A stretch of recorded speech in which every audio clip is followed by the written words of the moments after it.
સૌને મારા જય શ્રી કૃષ્ણ, બધાને રાધે રાધે. બોલો જય ભોલે, જય ભંડારી.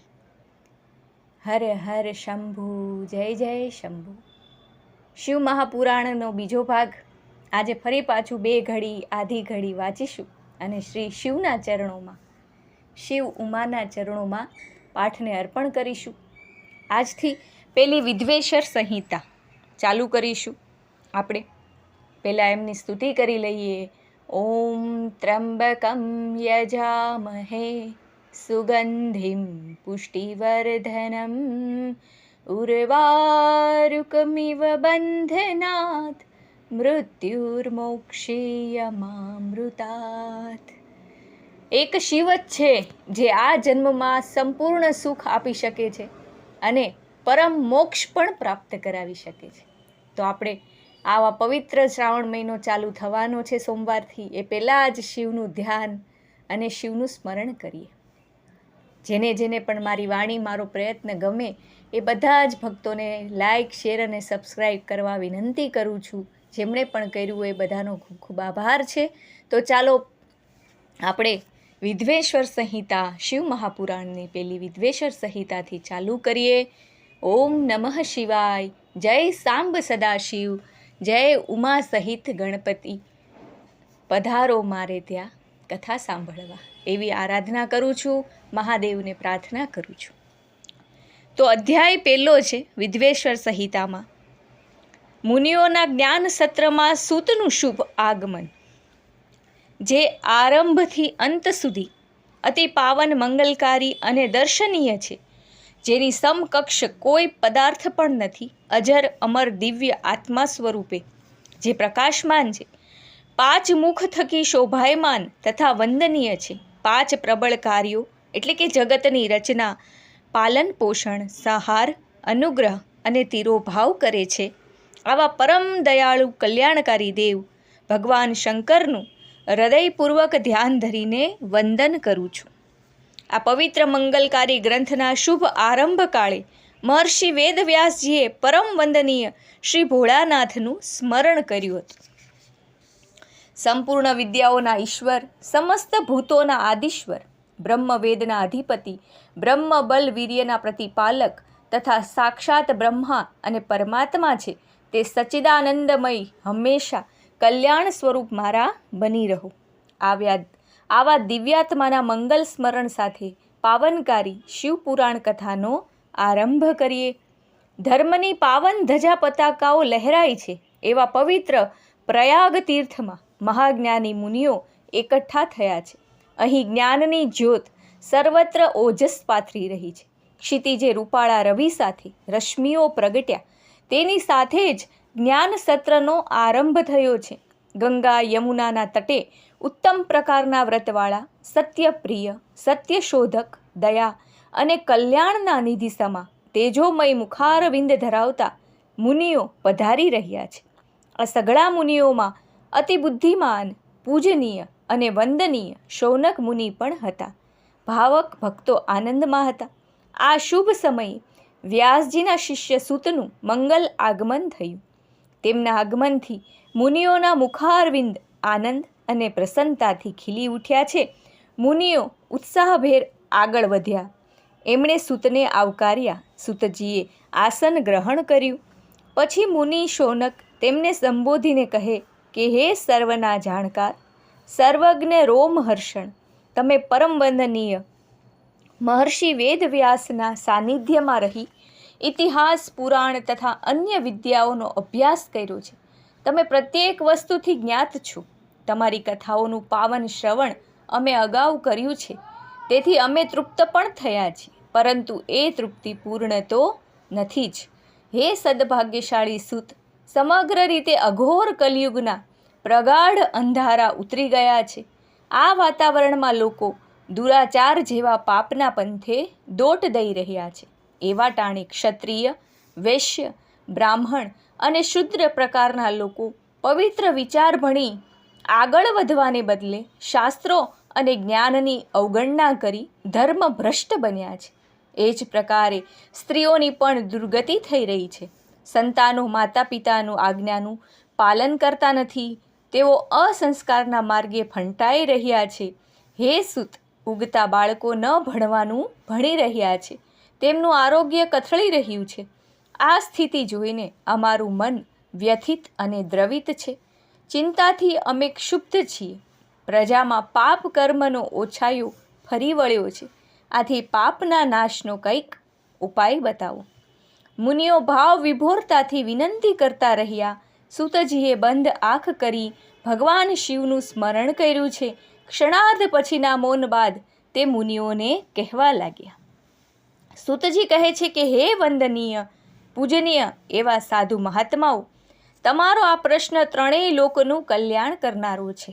તમારો મારા પ્રત્યેનો સ્નેહ અમાપ અને અનંત છે. તેથી હું મારા વંદનીય ગુરુનું સ્મરણ કરીને ઉત્તર આપીશ. તમે પ્રેમથી તે સાંભળો. હે વિપ્રવર્ય, શિવ મહાપુરાણ અતિ ઉત્તમ પવિત્ર સાધના ગણાય, જે સર્વ પાપ કર્મોનો નાશ કરે છે. આ મહાગ્રંથ સર્વ પ્રકારના પાપનો નાશ તો કરે છે, કિંતુ વેદાંત અને સર્વ પુરાણોનો સાર પણ દર્શાવે છે. જેથી એમ કહી શકાય કે તે ચારેય પુરુષાર્થ સિદ્ધ કરે છે. આ પવિત્ર પુરાણનું અધ્યયન કરનાર ભાવક પૂજનીય ભોળાનાથ શિવશંકરનો ભક્ત બને છે. એટલું જ નહીં, ઉત્તમ ગતિની પ્રાપ્તિ કરે છે. હે દિવ્ય મુનીશ્વર, જગતમાં શિવપુરાણનો ઉદય થાય નહીં ત્યાં સુધી આ કલિયુગમાં ઉત્પાતો થતા રહેશે. શિવપુરાણનો ઉદય ઉત્પાતોનું શમન કરે છે. મહાશિવપુરાણનો ઉદય શાંતિ, ઉમંગ અને સુખની પ્રસ્થાપના કરે છે. એમ સમજો કે શિવપુરાણનો ઉદય નથી થતો ત્યાં લગી બધા વિવાદો છે, મંત્રતંત્રના ભેદ છે, દેવદાનવની મૂંઝવણો અને મતભેદો છે. શિવપુરાણના ઉદય સાથે મૂંઝવણો, વિવાદોનું શમન થાય છે. હે બ્રાહ્મણ દેવતાઓ, શિવપુરાણના પઠન, મનન અને ચિંતનથી અતિ દુર્લભ ફળની પ્રાપ્તિ થાય છે. તેનું પવિત્ર વર્ણન તમે સાંભળો. જે ભાવક ભાવપૂર્ણ રીતે તેમજ શ્રદ્ધા અને આસ્થાથી શિવપુરાણનું પઠન કરે છે, તે દિવ્ય પ્રસ્થાન પ્રતિ ગતિ કરે છે, શાંતિ અને સુખને પામે છે. જે પાઠક તેનું પઠન કરે છે તેને અશ્વમેઘ યજ્ઞનું ફળ અવશ્ય પ્રાપ્ત થાય છે. જો ભાવક અન્યના મુખેથી શિવપુરાણનું પઠન સાંભળે છે, તેના પાપો પણ નાશ પામે છે. જે ભાવક શિવપુરાણને વંદન કરે છે, તેના પ્રત્યે તમામ દેવોની કૃપા ઉતરે છે, પૂજન પણ ફળે છે. હે બ્રાહ્મણો, આ પવિત્ર શિવપુરાણનું 14ના મંગલ દિને ઉપવાસ સાથે આખ્યાન કરનારને શબ્દે શબ્દે પુરુષવરણનું પુણ્ય મળે છે. એટલું જ નહીં, તે મુક્તિ પદને પણ પ્રાપ્ત કરે છે. જે મનુષ્ય સાવધાન બનીને આ પુરાણની રુદ્ર સંહિતાનો ભાવપૂર્ણ રીતે પાઠ કરે છે, તેનું બ્રહ્મહત્યા જેવું પાતક પણ નાશવંત બને છે. 3 દિવસમાં તે પાતક ટળે છે. ભૈરવની સન્મુખ શાંત ચિત્તે ગંભીર મૌન સાથે રુદ્ર સંહિતાનો પ્રતિદિન 3 વાર પાઠ કરનારની મનોકામનાઓ પૂર્ણ થાય છે. કૈલાસ સંહિતા ઓમકારના સ્વરૂપને નિરૂપણ કરનારી હોય. સાક્ષાત બ્રહ્મ સ્વરૂપ પણ તે છે. પરમ કૃપાળુ શિવ પ્રભુએ ઉપનિષદરૂપી સમુદ્રનું ભીષણ મંથન કરીને સંહિતા ઉત્પન્ન કરી હતી. તે અમૃતતુલ્ય સંહિતાનું પાન કરીને માનવ અમરત્વત્વ પામે છે. બીજી પણ સંહિતાઓ શિવપુરાણમાં છે. તે સર્વ પ્રકારે ઈચ્છિત ફળ આપનારી છે. શરૂઆતમાં આ પુરાણમાં વિંધ્યેશ્વર સંહિતા, રુદ્ર સંહિતા, ગણપતિ સંહિતા, માતૃ સંહિતા, ઉમા સંહિતા, એકાદશ રુદ્ર સંહિતા, કૈલાસ સંહિતા, કોટિ રુદ્ર સંહિતા, શતરુદ્ર સંહિતા, સહસ્ત્રકોટિ રુદ્ર સંહિતા, વાયુ સંહિતા અને ધર્મ સંહિતા એવા અધ્યાયો નિરૂપાયા હતા. તે પૈકીના વિદ્વેશ્વર સંહિતામાં 10,000, રુદ્ર સંહિતામાં 8,000, ગણપતિ સંહિતામાં 8,000, ઉમા સંહિતામાં 8,000, એકાદશ રુદ્ર સંહિતામાં 13,000, ધર્મ સંહિતામાં 12,000, શતરુદ્ર સંહિતામાં 3,000, કોટિ રુદ્ર સંહિતામાં 9,000, સહસ્ત્રકોટિ રુદ્ર સંહિતામાં 11,000, વાયુ સંહિતામાં 10,000 અને કૈલાસ સંહિતામાં 6,000 શ્લોકો સમાવેશ છે. આમ કુલ 1,00,000 શ્લોકો હતા. તેને ટૂંકાવીને વંદનીય એવા મહર્ષિ વ્યાસજીએ તેને 24,000 શ્લોકોમાં અને 7 સંહિતામાં નિરૂપી દીધું છે. આ 7 સંહિતાવાળા પુરાણનો પાઠ સર્વ જીવોને અતિ ઉપકારી અને કલ્યાણકારી છે. તેના પાઠ પઠનથી વિવિધ તાપો દૂર થાય છે, કલ્યાણની આભા પણ પથરાય છે. જે મનુષ્ય આદરભાવથી શ્રદ્ધાની દિવ્ય લાગણીથી પુરાણનો પાઠ કરશે અથવા તેનું શ્રવણ કરશે તે પરમ કૃપાળુ દેવ શિવજીનો પ્રિય બનશે અને પરમ ગતિ તરફ પ્રયાણ કરશે. સૂતજીએ આ મુજબ શિવપુરાણનું મહાત્મય પ્રસ્તુત કર્યું છે. તેથી દિવ્યતાથી સભર ક્ષણો વાતાવરણને ભાવનાથી તરબતર કરી ગઈ. મુનિઓ કહે છે કે હે સૂત, સમસ્ત વેદાંતનું દર્શન અહીં થાય છે. તેના સાર સ્વરૂપ પ્રસાદથી ધન્ય બનાય છે. હે દેવ, તમે તેનું પઠન કરી અમને સંભળાવો. મુનિઓની શ્રેષ્ઠ તત્વ અંગે ચર્ચા. સૂતજી કહે છે કે હે વંદનીય ઋષિઓ, તમે ધન્યતાને પાત્ર છો. હવે હું તમારી સમક્ષ જ્ઞાન, ભક્તિ અને વૈરાગ્ય એ ત્રણેયથી સભર એવા વેદાંત શાસ્ત્રનો સાર જેમાં નિરૂપાયો છે, વર્ણવાયો છે, તેવા પવિત્ર શિવપુરાણની કથા કહું છું, જે તમે સૌ એકાગ્ર ચિત્તે પ્રસન્નતાપૂર્વક સાંભળો. પૂર્વે સૃષ્ટિનું ભ્રમણ કરતાં કરતાં આ કલ્પની ફરીથી શરૂઆત થઈ તે વેળાએ કુલ શ્રેષ્ઠ એવા 6 વંદનીય મુનિઓ જ્ઞાન વિશે વિશદ ચર્ચા વિચારણા કરવા એકઠા થયા અને શ્રેષ્ઠ તત્વની વિચારણા કરતા હતા. તે કાળે તેઓ કોઈ નિર્ણય પર આવી શક્યા નહીં. આથી તેઓ સઘળા બ્રહ્મદેવ સમક્ષ પહોંચ્યા, તેમને નમસ્કાર કર્યા છે, પોતાની મૂંઝવણ પણ રજૂ કરી છે.